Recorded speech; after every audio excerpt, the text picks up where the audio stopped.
Radio Hindustan के श्रोताओं को स्वयं प्रभा का नमस्कार।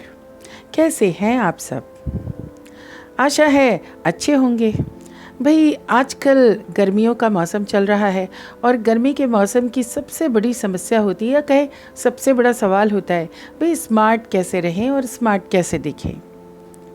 एक स्मार्ट और फिट व्यक्ति की क्या परिभाषा है दोस्तों? यही कि उसका वज़न सही हो, वो भीतर और बाहर दोनों से तंदुरुस्त हो भी और दिखे भी, और साथ ही साथ खुश मिजाज हो। जो भी उसे देखे, उससे बात करे, उसका भी मन खुश हो जाए, है ना?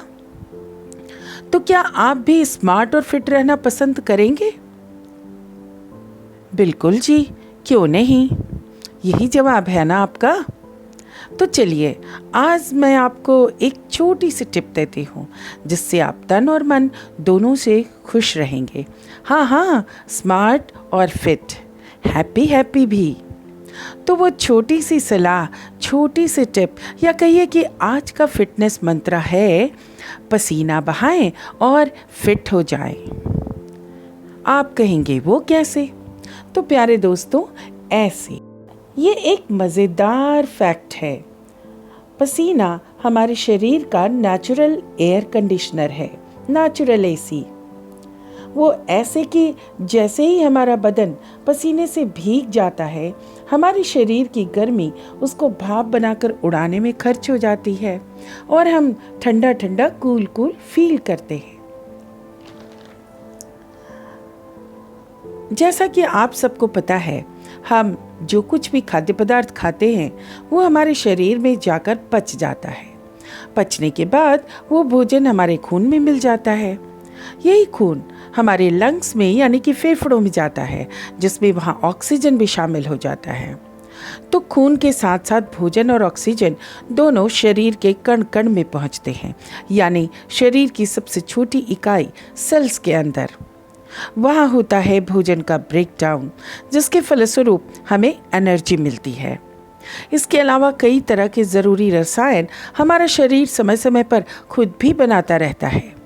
तो दोस्तों, दोनों ही तरह की प्रक्रियाओं में कुछ उपयोगी तो कुछ अनुपयोगी चीज़ें शरीर में बनती रहती हैं।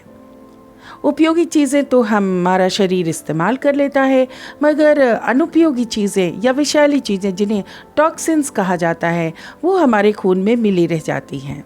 जैसे भोजन के टूटने पर ऊर्जा के साथ साथ कार्बन डाइऑक्साइड भी बनता है। उसे हमारे फेफड़े छोड़ी गई सांस के साथ बाहर फेंक देते हैं, मगर कुछ सॉल्ट्स यानी एक्स्ट्रा नमक और कुछ अन्य रसायन खून में मिले रह जाते हैं। लेकिन जब भी बाहरी वातावरण में गर्मी बढ़ती है, तब हमारे शरीर में स्किन यानी त्वचा के नीचे स्थित स्वेट ग्लैंड्स यानी पसीने की ग्रंथियां सक्रिय हो जाती हैं। फिर हमारे ही खून और शरीर में जमा पानी पसीने के रूप में बाहर निकलने लगता है।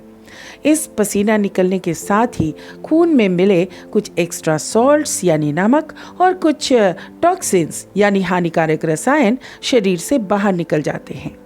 फिर हमारा खून भीतर से स्वच्छ और साफ हो जाता है। इन हानिकारक रसायनों और अतिरिक्त नमक का हमारे शरीर में जमा होना ही हमें बीमार करता है। इसलिए दोस्तों, पसीना बहाना बहुत ज़रूरी है।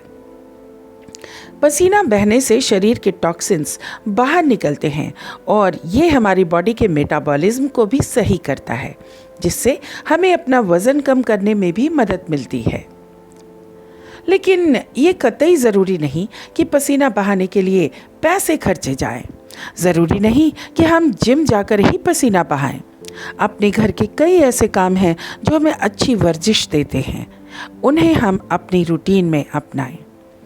तो दोस्तों, बहाइए पसीना, यही है आज का ज्ञान, और आगे भी सुनते रहिए रेडियो हिंदुस्तान।